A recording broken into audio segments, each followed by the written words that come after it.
स्वागत है आप सभी का आपका अपना YouTube channel Indian English school फरक्या में। दोस्तों, आज के इस वीडियो में हम लोग बिहार बोर्ड के मैट्रिक एग्ज़ाम के लिए क्लास 10th की जो केमिस्ट्री है, रसायन शास्त्र, उसका जो फर्स्ट चैप्टर है रासायनिक अभिक्रिया एवं समीकरण, तो इसके 40 महत्वपूर्ण ऑब्जेक्टिव क्वेश्चन आप लोगों के लिए लेके आया हूँ, जो कि एग्ज़ाम में ऐसे ही प्रश्न पूछे जाते हैं और ये आपको बहुत ही महत्वपूर्ण है याद करना, ठीक है। और इसे आप अच्छी तरह समझेंगे और इन्हें नोट भी कर लेंगे।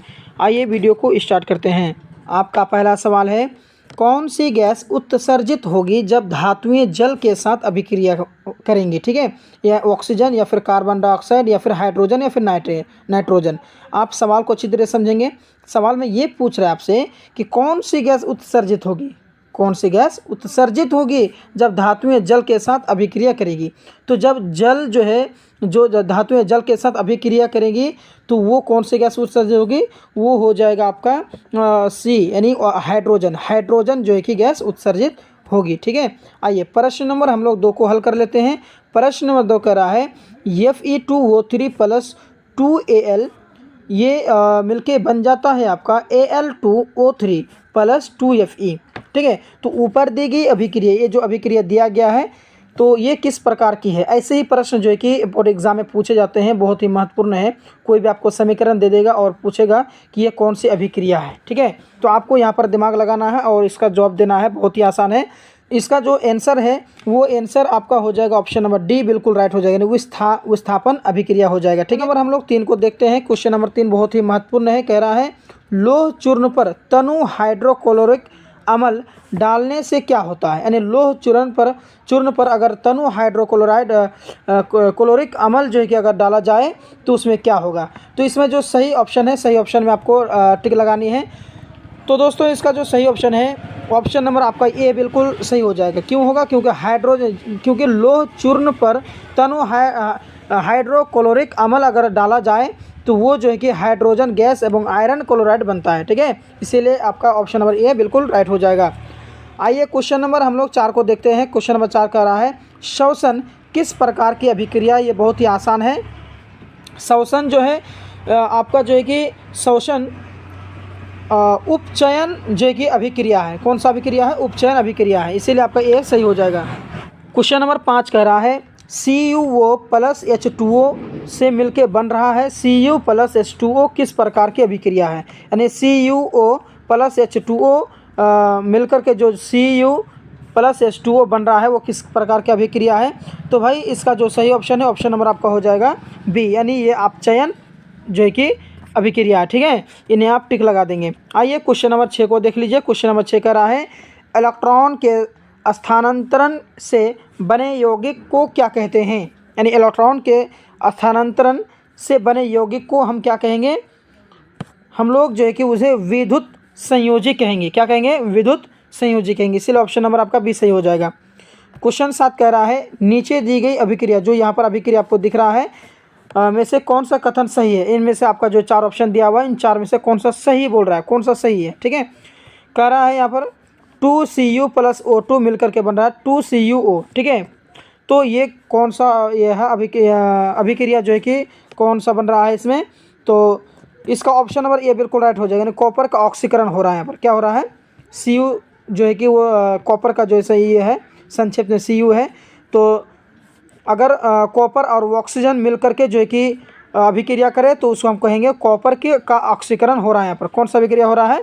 क्योंकि कॉपर और ऑक्सीजन दोनों मिलकर के जो कि अभिक्रिया कर रहा है, तो यहाँ पर हो रहा है आपका कौन सा अभिक्रिया? तो हम कहेंगे कॉपर का ऑक्सीकरण यहाँ पर हो रहा है, ठीक है। इसलिए ऑप्शन नंबर ए बिल्कुल राइट हो जाएगा। क्वेश्चन नंबर 8 कह रहा है, सिल्वर क्लोराइड का रंग क्या होता है। सिल्वर क्लोराइड का रंग क्या होता है।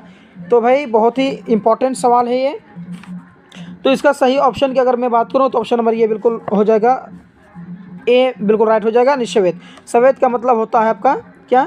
सफ़ेद, ठीक है। इसीलिए आपका सिल्वर क्लोराइड का जो रंग होता है वो सफ़ेद होता है, इसीलिए आप ऑप्शन नंबर ए को टिक लगाएंगे। आइए क्वेश्चन नंबर 9 को देख लेते हैं। क्वेश्चन नंबर 9 कह रहा है, समीकरण CaCO3 मिलकर के बन रहा है आपका CaO + CO2, ठीक है। ये जो किस प्रकार का समीकरण है आपको बताना है। तो देखिए इसका जो सही ऑप्शन है आपका ऑप्शन नंबर ए बिल्कुल राइट हो जाएगा। नहीं, वियोजन, ये जो अभिक्रिया जो हो रहा है इस अभिक्रिया को हम लोग कहेंगे वियोजन। ठीक है, आइए क्वेश्चन नंबर 10 को देखिए। क्वेश्चन नंबर 10 कह रहा है शाक सब्जियों को विघटित होकर कंपोस्ट बनाना किस अभिक्रिया का उदाहरण है। तो भाई शाक सब्जियों को विघटित होकर जो कंपोस्ट बनाया जाता है इस अभिक्रिया का हम जो है कि ऊष्माक्षेपी का नाम देंगे। क्या देंगे? ऊष्माक्षेपी। इसीलिए आपका ऑप्शन नंबर बी बिल्कुल राइट हो जाएगा, आप इसे टिक लगा देंगे। क्वेश्चन नंबर 11 कह रहा है, बहुत ही महत्वपूर्ण क्वेश्चन है, कह रहा है निम्न में से कौन सा उत्पाद लेड नाइट्रेट को गर्म करने पर प्राप्त होता है। तो भाई जो लेड नाइट्रेट को गर्म करने पे जो प्राप्त होता है भाई वो हो जाएगा आपका NO2 हो जाएगा। क्या हो जाएगा? NO2 हो जाएगा। इसीलिए ऑप्शन नंबर आप बी को टिक लगाएंगे। क्वेश्चन 12 है, कह रहा है निम्न में से कौन सही है। यानी यहाँ पर आपका 4 दिया हुआ है, इनमें से जो सही है, यानी 3 इसमें से गलत दिया हुआ है और जो इसमें से सही है उसको आपको टिक लगानी है। तो भाई इसका जो सही ऑप्शन हो जाएगा, ऑप्शन नंबर आपका हो जाएगा बी, ये सही है। क्यों सही है? क्योंकि Na2CO3 इंटू 10H2O ये जो है फॉर्मूला है। ठीक है, इसलिए ये जो है कि आपका बिल्कुल राइट हो जाएगा। ये भी गलत है, ये भी गलत है और ये भी गलत है। क्वेश्चन नंबर 13 देखिए, कह रहा है कि लोहा से जिंक को लेपित करने की क्रिया को क्या कहते हैं। यानी लोहा से अगर जिंक को लेपित किया जाए तो इस क्रिया को हम लोग जो है कि गैल्वनीकरण कहेंगे। इसीलिए ऑप्शन नंबर आपका बी बिल्कुल राइट हो जाएगा। क्वेश्चन 14 कह रहा है जस्ता तथा तनु हाइड्रोक्लोरिक अम्ल की अभिक्रिया के फलस्वरूप निम्न में से कौन सा गैस बनता है। यानी जस्ता और तनु हाइड्रोक्लोरिक अम्ल की अगर अभिक्रिया किया जाए तो उसमें कौन सा गैस बनेगा भाई। तो उसमें से गैस बन जाएगा आपका H। यानी H किसका संकेत है भाई? हाइड्रोजन का। यानी आपका जो है कि हाइड्रोजन बनेगा। यानी अगर जस्ता और तनु हाइड्रोक्लोरिक अम्ल को अभिक्रिया किया जाए तो उसमें हाइड्रोजन आपका बनेगा। इसीलिए आपका ऑप्शन नंबर सी बिल्कुल राइट है। क्वेश्चन 15 है, कह रहा है आपको कोई तत्व ऑक्सीजन के साथ अभिक्रिया कर उच्च गलनांक वाला यौगिक निर्मित करती है। कोई तत्व ऑक्सीजन के साथ, कोई भी तत्व है वो ऑक्सीजन के साथ में अभिक्रिया करके जो है कि अगर उच्च गलनांक वाला यौगिक निर्मित करता है, बनाता है, तो यह यौगिक जल में विलय है। यह तत्व हो सकता है, यह कौन सा तत्व हो सकता है जो जल में विलय है। तो उसको हम लोग कहेंगे Ca। क्या कहेंगे? Ca कहेंगे। यानी Ca को क्या कहते हैं? कैल्शियम कहते हैं। ठीक है, तो वो हो जाएगा क्या? कैल्शियम। ठीक है, चैनल में नए हैं प्लीज़ चैनल को सब्सक्राइब करेंगे, लाइक करेंगे, शेयर करेंगे अपने दोस्तों में। और जो भी मैं क्वेश्चन आंसर करा रहा हूँ, आज मैं 40 आपको ऑब्जेक्टिव क्वेश्चन आंसर करा रहा हूँ, तो इन 40 में से आपको कितना का जवाब पहले से आता है हमें कमेंट करेंगे आप। ठीक है, तो दोस्तों 16 नंबर सवाल को देख लीजिए। कह रहा है निम्नलिखित अभिक्रियाओं में अपघटन की अभिक्रिया कौन है। यानी जो आपको जो 4 ऑप्शन दिया हुआ है तो इसमें से अपघटन की प्रक्रिया कौन सा है। तो अपघटन की प्रक्रिया इनमें से कौन सा हो जाएगा भाई? ऑप्शन सी हो जाएगा। ठीक है, क्योंकि यहाँ पर देखो 2KClO3 से मिल करके आपको क्या बन रहा है? 2KCl बन रहा है। क्या बन रहा है? 2KCl plus 3O2। ठीक है, ये बन रहा है। इसीलिए आपका जो है कि ऑप्शन नंबर सी बिल्कुल राइट हो जाएगा। क्वेश्चन नंबर 17 देखिए। क्वेश्चन 17 में कह रहा है नीचे दी गई अभिक्रिया के संबंध में कौन सा कथन सत्य है। ZNO प्लस C से मिल करके Zn प्लस CO बन रहा है। यहाँ देखिए ZNO प्लस C से मिलकर के आपको बन रहा है Zn प्लस CO। तो ये कौन सा जो है कि आपका अभिक्रिया है, नीचे से कौन सा ये मिल रहा है, ये अभिक्रिया आपको बतानी है। तो भाई ये जो आपका बन रहा है ये आपका हो रहा है क्या? कार्बन उपचयित हो रहा है। इसमें क्या हो रहा है? कार्बन जो है ना उपचयित हो रहा है। इसीलिए ऑप्शन नंबर ए बिल्कुल राइट हो जाएगा। ऑप्शन नंबर ए को ताला लगा देंगे। ठीक है, आइए क्वेश्चन नंबर 18 देखिए। क्वेश्चन 18 कह रहा है निम्नलिखित में से कौन द्विस्थापन अभिक्रिया है। क्या है? द्विस्थापन अभिक्रिया है। तो इसका ऑप्शन नंबर भी सी सही हो जाएगा। यानी देखिए यहाँ पर AgNO3 प्लस NaCl से मिलकर के क्या बन रहा है? AgCl प्लस Na NO3, ठीक है, ये बन रहा है। इसीलिए जो है कि ऑप्शन नंबर आपको ए को टिक लगा देंगे।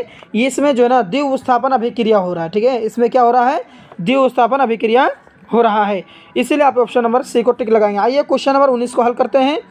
निम्नलिखित अभिक्रियाओं में से कौन सा विस्थापन अभिक्रिया। देखिए दोस्तों, ऐसे ही प्रश्न जो है ना कुछ समीकरण आपको दे देगा और कहेगा कि भाई ये कौन सा अभिक्रिया है, इसमें कौन सा जो है कि अपघटन हो रहा है कि उपचयन हो रहा है कि क्या हो रहा है, कौन सा कौन सा जो है कि विस्थापन अभिक्रिया है। ये ऐसे ही सवाल आपको कुछ समीकरण दे देगा और पूछेगा आपसे सवाल। तो इसमें कह रहा था निम्नलिखित अभिक्रियाओं में से कौन सा विस्थापन अभिक्रिया, विस्थापन पूछ रहा है, इसमें विस्थापन पूछ रहा है, तो इसका सही ऑप्शन क्या हो जाएगा, सी, यानी Fe प्लस CuSO4 से मिल करके आपका क्या बन रहा है, FeSO4 प्लस Cu बन रहा है, ठीक है, इसीलिए आपका ऑप्शन नंबर सी बिल्कुल राइट है। क्वेश्चन 20 है, कह रहा है लौह चूर्ण पर तनु हाइड्रोक्लोरिक अम्ल की अभिक्रिया से क्या होता है। तो भाई इसका जो है कि ऑप्शन नंबर ए बिल्कुल सही हो जाएगा ना, हाइड्रोजन गैस एवं आयरन क्लोराइड बनता है। यानी अगर लोह चूर्ण को तनु हाइड्रोक्लोरिक अम्ल से अभिक्रिया किया जाए तो वो बन जाए क्या, हाइड्रोजन गैस एवं आयरन क्लोराइड बनेगा उसमें से, ठीक है। आइए क्वेश्चन नंबर 21 को देख लेते हैं। क्वेश्चन 21 कर रहा है निम्नलिखित में से कौन एक अपघटन अभिक्रिया का उदाहरण है, उदाहरण नहीं है। आपका 4 ऑप्शन यहाँ, 2 ऑप्शन यहाँ पर दिया हुआ है, 2 ऑप्शन यहाँ पर दिया हुआ है, ठीक है। इनमें से कौन सा जो है कि आपका सही है आपको बतानी है। तो भाई यहाँ पर देखिए सवाल को समझिए क्या कर रहा है, जो दिया हुआ नीचे में वो कौन सा अपघटन अभिक्रिया का उदाहरण नहीं है, नहीं पूछ रहा है। तो कौन सा नहीं है, CaCO3 से मिल करके CaO प्लस CO2 बन रहा है, तो ये तो भाई अपघटन की अभिक्रिया है, इसका उदाहरण है, तो ये हो जाएगा आपका सही। और उसके बाद में देखा जाए 2KClO3 से मिल करके 2KCl प्लस 3O2 बन रहा है, ये भी जो है कि अपघटन अभिक्रिया का उदाहरण है। और यहाँ पर 2 ऑप्शन है और जो है कि तो आपका क्या हो जाएगा सही, फिर H2 प्लस Cl2 से मिल करके जो 2HCl जो बन रहा है ना, CI जो बन रहा है, यह आपका जो है कि नहीं है, ये आपका बिल्कुल, तो ये आपका ऑप्शन सही हो जाएगा। अब इसे टिक लगा लेंगे, ठीक है। आइए क्वेश्चन नंबर 22 को देखिए, कह रहा है निम्नलिखित में से कौन एक रेडॉक्स अभिक्रिया है। ये जो आपको दिया हुआ 4 ऑप्शन है, इसमें से कौन सा रेडॉक्स अभिक्रिया है आपसे पूछ रहा है। तो इसका जो सही ऑप्शन है ऑप्शन नंबर हो जाएगा बिल्कुल सी सही, यानी CaO प्लस 2HCl से मिल करके क्या बन रहा है आपका CaCl2 प्लस H2O, ये जो है कि आपका रेडॉक्स अभिक्रिया है, इसीलिए आप इन्हें टिक लगाएंगे। आइए क्वेश्चन नंबर 23 को देखिए, कह रहा है निम्नलिखित में से कौन एक दहन अभिक्रिया है, कौन एक दहन अभिक्रिया बोल रहा है। तो इसका जो है कि आपका ऑप्शन नंबर सी बिल्कुल सही हो जाएगा ना, पेट्रोल का जलना, पेट्रोल का जलना जो है ना वो दहन अभिक्रिया है, ठीक है, इसीलिए आप लोग सी को टिक लगाएंगे। क्वेश्चन 24 को देखिए, रासायनिक अभिक्रिया के दौरान किसी पदार्थ में ऑक्सीजन का योग वृद्धि कहलाता है। अगर रासायनिक अभिक्रिया के दौरान में अगर कोई भी पदार्थ है उसका ऑक्सीजन का अगर वृद्धि हो रहा है, क्या हो रहा है, ऑक्सीजन का वृद्धि हो रहा है, बढ़ोतरी हो रहा है, योग हो रहा है, तो वो जो है कि आपका जो है कि उपचयन कहलाएगा। क्या कहलाएगा, उपचयन कहलाएगा, इसीलिए आप ऑप्शन नंबर बी को ताला लगाएंगे। क्वेश्चन 25 कह रहा है निम्नलिखित कथनों में से कौन असत्य है। 4 ऑप्शन दिया हुआ है, इन 4 ऑप्शन में से बतानी है कि कौन सा कथन आपका असत्य है। तो भाई मेरे इसका जो सही ऑप्शन है ऑप्शन नंबर आपका हो जाएगा सी बिल्कुल सही, यानी ऑक्सीकारक खुद को ऑक्सीकृत करते हैं, यानी जो ना ये कथन जो है ना सही है, यानी ऑक्सीकारक जो है खुद को ऑक्सीकृत करते हैं। और यहाँ पर जो ऑक्सीकरण में ऑक्सीजन किसी पदार्थ से जुड़ते हैं, ये भी जो कि यह है सही है, ये सही है, ठीक है। और अवकरण में हाइड्रोजन किसी पदार्थ से जुड़ते हैं, ये भी आपका सही है। और अवकारक खुद को ऑक्सीकृत करते हैं, ये भी आपका सही है, लेकिन गलत कौन सा है, सी नंबर का, ऑक्सीकारक खुद को ऑक्सीकृत नहीं करते हैं। और इसमें पूछ रहा था कि असत्य कौन सा है, तो असत्य तो सी है, तो सी को टिक लगा देंगे आप, ठीक है। आइए क्वेश्चन नंबर हम लोग 26 को देखते हैं, बहुत ही आसान प्रश्न है ये। किसी यौगिक से रासायनिक अभिक्रिया में हाइड्रोजन का हटना कहलाता है, यानी किसी यौगिक से रासायनिक अभिक्रिया में हाइड्रोजन का हटना, यानी किसी भी रासायनिक अभिक्रिया के दौरान में अगर हाइड्रोजन को हटा देते हैं, हट जाता है, तो कौन सा अभिक्रिया कहलाएगा वो। तो इसका ऑप्शन नंबर बी हो जाएगा सही, यानी उपचयन अभिक्रिया होगा ये। ठीक है, अगर हाइड्रोजन हट जाता है तो वो हो जाएगा उपचयन अभिक्रिया। याद रखेंगे इसे आप। ठीक है, बहुत ही वीवीआई था। 27वें सवाल कर रहा है, किसी वस्तु को हवा में जलने के लिए एक निश्चित न्यूनतम ताप की आवश्यकता होती है जो कहलाती है। ठीक है, तो वो हो जाएगा आपका क्या, प्रज्वलन ताप हो जाएगा। ठीक है, आप इन्हें ताला लगा देंगे, इन्हें याद कर लेंगे। क्वेश्चन देखिए 28 कह रहा है, एक भूरे रंग का चमकदार तत्व X को Y की उपस्थिति में गर्म करने पर वह काले रंग का हो जाता है। कोई भी चीज़ है, चमकदार तत्व है वो, और उसको जो है अगर वायु की उपस्थिति में, हवा की उपस्थिति में अगर गर्म करने पर वह काले रंग का हो जाता है। तत्व X का नाम बताए, तो उस तत्व का नाम बताना है। ठीक है, कि वो तत्व है क्या जो काले रंग का हो जाता है। तो दोस्तों इसका जो सही ऑप्शन है ना, ऑप्शन हो जाएगा सी, यानी Cu को क्या कहते हैं, कॉपर कहते हैं। ठीक है, तो ये हो जाएगा आपका राइट, ये आपका जो है कि काले हो जाएगा। ठीक है, आइए क्वेश्चन नंबर 29 को देखिए। कह रहा है Na2SO4 प्लस BaCl2 से मिलकर के आपको बन रहा है BSO प्लस 2NaCl। तो ये जो उपयुक्त रासायनिक अभिक्रिया, कौन सा रासायनिक अभिक्रिया है बताना है आपको। तो भाई इसका जो सी ऑप्शन है ना, ये आपका हो जाएगा सही, यानी ये जो आपका अभिक्रिया है, रासायनिक अभिक्रिया जो हो रहा है, ये आपका द्वितीय विस्थापन अभिक्रिया है। ठीक है, क्वेश्चन नंबर 30 को देखिए, VBI है Zn प्लस CuSO4 से मिलकर के आपको बन रहा है ZnSO4 प्लस Cu। ऊपर दी गई रासायनिक अभिक्रिया किस प्रकार का है, तो ये कौन सा प्रकार है आपको बताना है, संयोजन अभिक्रिया या फिर विस्थापन अभिक्रिया या द्विविस्थापन अभिक्रिया या फिर वियोजन अभिक्रिया। तो इसका जो सही ऑप्शन की अगर बात की जाए तो भैया इसका सही ऑप्शन हो जाएगा ऑप्शन नंबर बी, यानी विस्थापन। ये जो अभिक्रिया हो रहा है ये विस्थापन अभिक्रिया हो रहा है। ठीक है, इन्हें आप समझेंगे। क्वेश्चन 31 देखिए, 31वें नंबर में कह रहा है कि C प्लस O2 से मिलकर के बन रहा है CO2।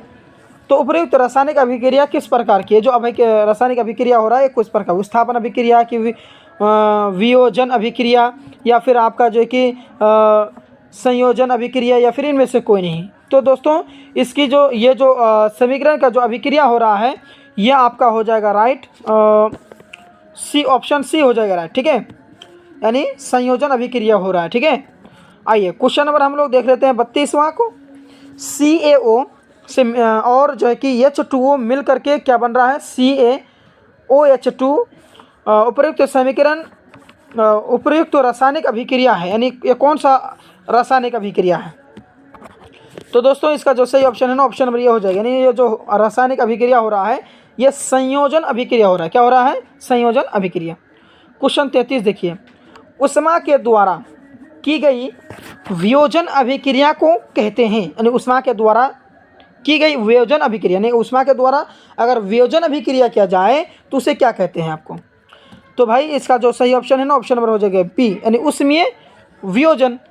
ठीक है, ऊष्मा के द्वारा अगर किया गया तो क्या हो जाएगा, ऊष्मीय हो जाएगा, तो उसमें योजन वियोजन। ठीक है, यह ऑप्शन सही हो जाएगा।